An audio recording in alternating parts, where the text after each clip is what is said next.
Let's talk about how to grow on TikTok in 2021. Oh shit, actually, So when it comes to TikTok, the algorithm can be just like 2020, the whole year, which is unpredictable as fuck. So because of this, I took the time in the past few months to really understand and research the algorithm. I went on business development, aka spying, on some of the creators I work with to help them grow their business and get brand deals. One of them being King Science with 10 million followers, another one being Jordan Insage with 1 million. So basically, I've tried to understand not only my account on how to grow my TikTok, but also some other creators I work with. Because of this, I came up with a list of things we should know to grow our account, and honestly, if these don't work, there's a chance it might not work because TikTok's so unpredictable. Anyways, the point of this video is just to increase our chances in growing. So if you want to know more, just keep on watching.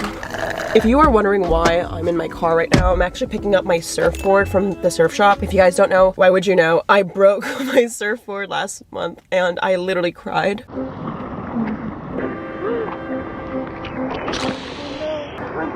My surfboard is my child. I literally love it to death and I broke it because I'm a fucking idiot. But yesterday, the surfboard dude was like, your board's fixed and repaired from the shop. You can pick it up. So if you guys want to see my surfboard at the very end, she's a beauty. Hopefully you guys can stay to the end to see her. So the first way to grow on TikTok is to make long content that makes people stay. Now I have some examples of this. I think the key is to do like crafty little shit that people can't click off. For example, one of the TikToks I posted yesterday recently had 250,000 views, which is really good for my account because I only have 100,000 followers. Anyways, instead of like creating a normal video of just me talking to the camera, I created a conversation out of myself to explain my idea. And I feel like the reason why this got so many views is because when you have a conversation with yourself or a conversation in general, it's one of those formats where you want to see what that other person said. Psychologically, you want to know how the conversation went, right? So here is the example. How sponsorships work. Let's go. Hi, I'm Tesla. I would like to sponsor your video. Cool, the cost will be $500. That's a little too high. Sorry, we can circle back next quarter if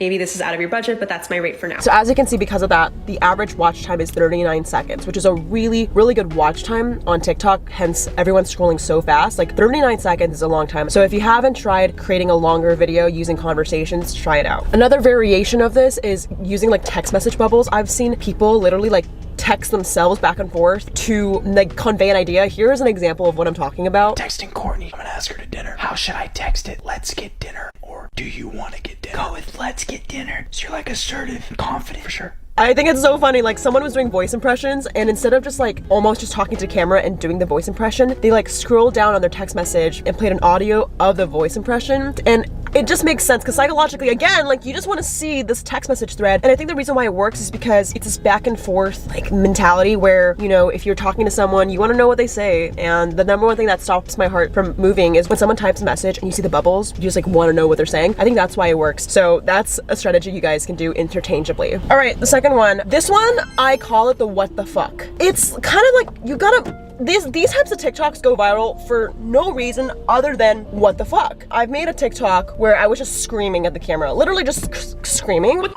fuck, bitch, shit.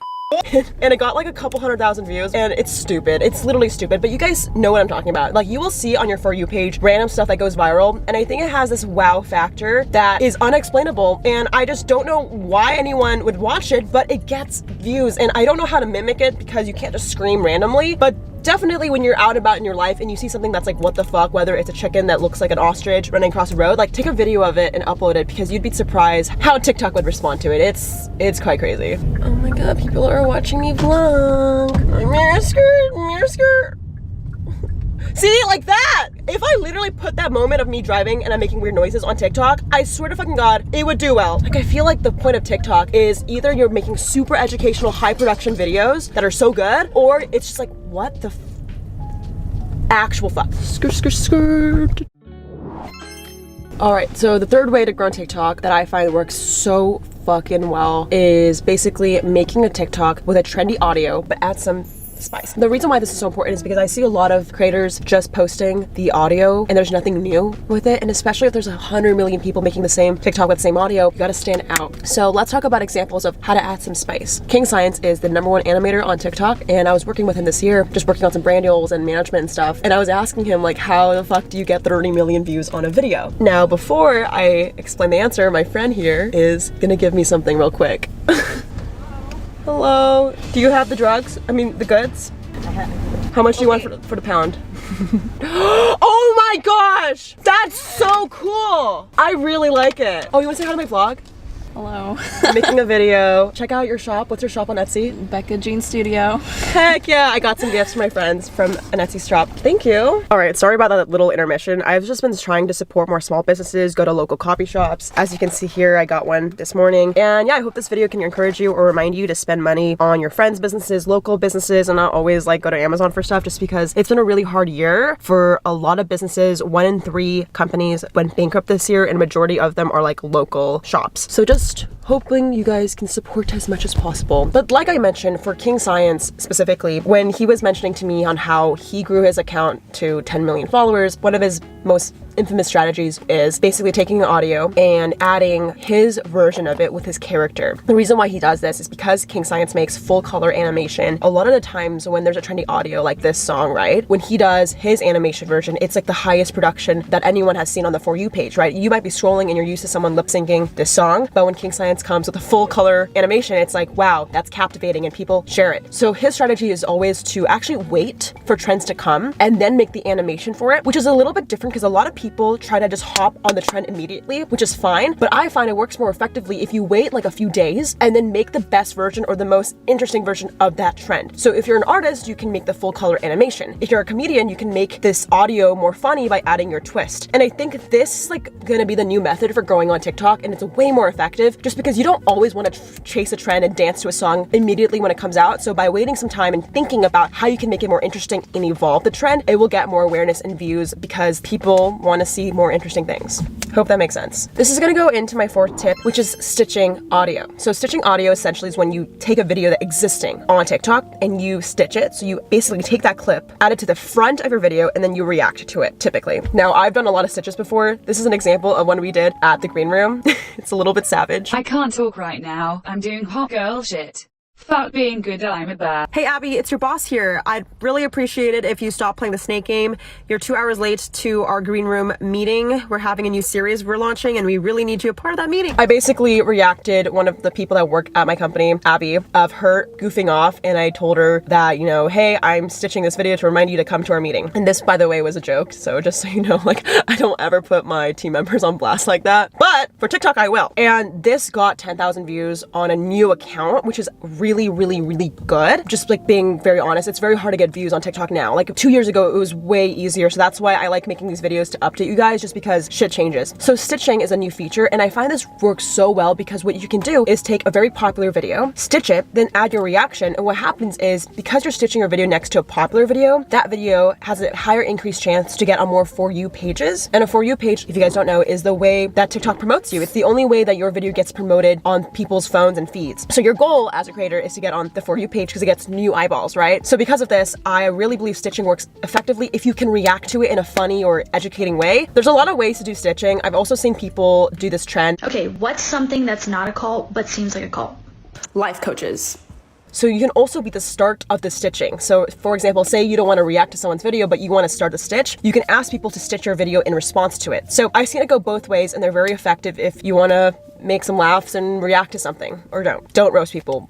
It could lead to bullying. Actually, I have a whole video on cancel culture and why we need to be more careful on internet responses and criticism. So if you guys want to see a whole video about how to be better on the internet, check the link in the description box, because I think cancel culture is a real thing and can be very dangerous if you're consistently like roasting people, which can be very easy on TikTok. Like roasting people is a real, okay, actually that goes into my 5th tip. You can roast people. Like roasting people and starting drama on TikTok is super effective. I'm really surprised no one talks about it on YouTube in terms of like how to grow, just because if you start drama, like, bro, people be heated. People will be really interested in that situation. And your goal on TikTok, right, is to get on more For You pages. And the only way to do that is if you have a long watch time, if people are, you know, invested, rewatching, looping, right? So because of that, sometimes you have to start some heat. I personally don't like this method because I'm too much of a people pleaser. I want friends. But my friend Gianna, or Vagiana on TikTok, makes diss tracks roasting big TikTok creators, and typically she's friends with them, so it's not like gonna be that rude. But it is really interesting because she generates millions of views every video, and they're very consistent. And I think the reason why is because although you might not know Gianna, but she's roasting someone you do know, you're kind of like invested into, you know, is this really true? Is the beat good? Like, you know, making a song or a diss track is really good because music is very loopable, it's catchy. And I think when you roast someone, you make a song about it, and you are funny, that's what gets people really invested. So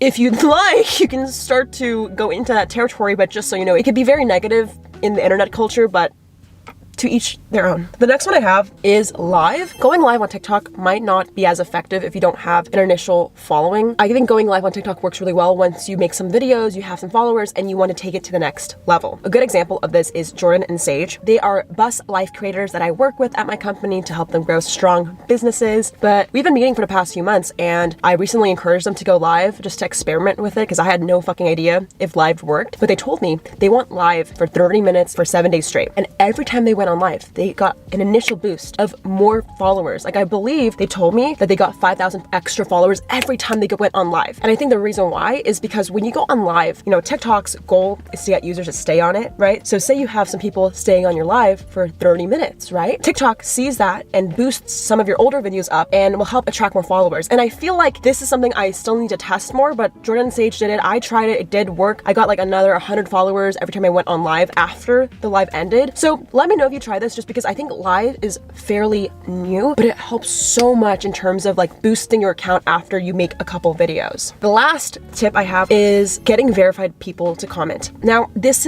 can be very cringy, okay? I'm not talking about like commenting on Charli D'Amelio and being like, comment back on my photo. Like, I think we gotta be creative with it. You know, I do find that if verified creators comment on your post, it does boost that video to more For You pages. So essentially get people with clout to comment, right? But I think there needs to be a smart way to go about it. The smartest way I've seen people get verified creators to comment on their account is through this challenge. It's basically someone saying, this would be the perfect TikTok, and like lists off things that they want this TikTok to have. And by peer pressure, you know, the audience is like, oh yeah, we gotta get Miley Cyrus to comment. They're tagging Miley Cyrus, there's like some peer pressure involved. So a few hours later, Miley Cyrus did comment, and now this post got boosted because a verified creator commented, and everyone is excited to see this account grow. You're basically kind of gathering people to do something greater. Whenever there's a movement, people feel like they can come together and get a result together. Does that make sense? Like, I feel like a lot of creators want results, and sometimes they feel powerless. So they come together as a group and peer pressure Miley Cyrus to comment, and they get the response. They're excited to do so, and they'll keep doing it. And I think peer pressure is one of the things that relatively is newer, because it's very hard to execute without being, you know, overdone. Like, now I see so many people doing this and it doesn't work. So we almost have to be creative with it. And I think this is where TikTok becomes extremely powerful. Like, of course, we can get Miley Cyrus to comment, but imagine we can gather people to be peer pressure to do something great, like a movement, or save certain causes, or donate money to certain things that are important, or bring awareness to problems that are real. And I sound literally fucking crazy right now, but you know, I've recently, like I said, been trying my best to use my social media platforms for better. I feel like this year has been a shit show, and literally I feel so weird talking about how to grow on TikTok when there's so many other problems in the world, like human rights, people, you know, having financial issues, losing their job. Like, I sometimes feel so bad, because what's the point of dancing on TikTok, getting followers, if, you know, there's so many people that need our help? And I really hope you guys can grow on TikTok to get your followers and get your coins, sis, because I feel like everybody should express their creativity and get the bag. But I also think like we should use our platforms for good and almost use these tips and tricks to eventually do something great. And I'm still figuring that out for myself. Recently on my TikTok account, I've been using these strategies to promote growth for small businesses and to encourage people to, you know, spend money in local shops, like I'm doing in this video. But who knows, next year, if there's a certain issue that I'm passionate about, like climate change or a certain cause, like I'm gonna stand up for it. So I really hope you guys can use these tips for good and just, I don't know, find something that you care about, and don't always feel pressured to just follow the trend. Like, feel free to speak up and talk about shit that you want, because that's at the end of the day what a social media platform should be used for, which is helping people and obviously entertaining and making people smile. But I think TikTok's so powerful that we can do a lot more than that as well. Anyways, you guys are probably bored of me talking, but if you enjoyed this video, like this video and let me know if you have any questions. I will answer some questions at the very end of this video in terms of your guys' account. I'm gonna actually go on TikTok live to see if any of you guys have questions. But first, I want to pick up my fucking surfboard. You guys, I haven't seen it in so long, so I hope she's okay. So let's go drive. to see my new surfboard fixed. I'm so excited. Wow. Wow, look at that. She's so pretty. Guys, we got the surfboard. Thank you so much, Gordy, for fixing my board. Gordy is a local surf shop in Central California, so if you ever need your surfboard fix, go to Gordy. Yeah, this board had literally like 7 million dings on the side of it because I dropped it on the cement because I'm an idiot. The wind flew and I dropped it and it shattered the board, but it looks brand new. So thank you so much, Gordy. Look at me, I'm literally color coordinating with my board. It's been a good day. I'm gonna answer some of your guys' questions about TikTok. I will do it on rapid fire just in case any of the tips today were confusing. I'm gonna let you guys take the show and ask me anything. All right, let's go. I'm gonna take 3 questions. All right, the first question is from Octonation. Thank you, Octonation. All right, so you asked, should you pick a niche prior to getting on the platform or just throw spaghetti to the wall? Just throw spaghetti to the wall. Like literally just throw spaghetti to the wall. I like made 20 TikToks in the span of 2 days and like it was all over the place. I made some rants, I made some brand deal videos, and my last video got like 250,000 views and it was me like doing this random skit about influencer marketing, and now I kind of know what to do now. So like I literally believe in throwing so much shit at the wall unless you're someone that's like really fucking talented. Like if you're a musician or you're like an animator and you know your shit, then like stick to it. But if you have no, like you would know, like the fact that you're asking this question means typically not that you don't have talent, but like you don't know what you want to do yet. So just throw shit at the wall. Hope that was helpful. All right, what's the formula from the FYP? So the FYP stands for You page. I would say, you know, the formula does not ever exist. It always changes, but I would say the formula is a combination of 3 things. It's like watch time, how long your video is, how many comments, like engagement, like shares and comments, and loopability, how many times people rewatch it. Those I think are the 3 main ones, but again, like there's so many and every day I'm learning. So if you guys have any ideas, let me know. The last question is,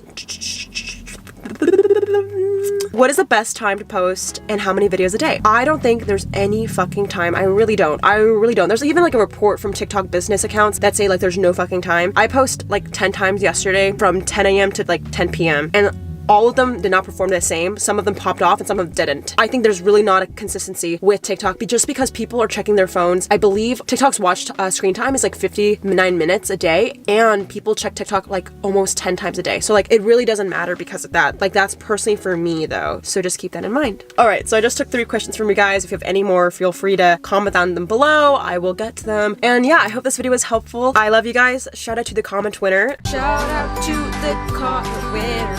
Comment on this post to be featured in the next episode. If you guys want to be the next comment winner, comment below. Best wishes in your TikTok journey, and I'll see you guys later. Bye.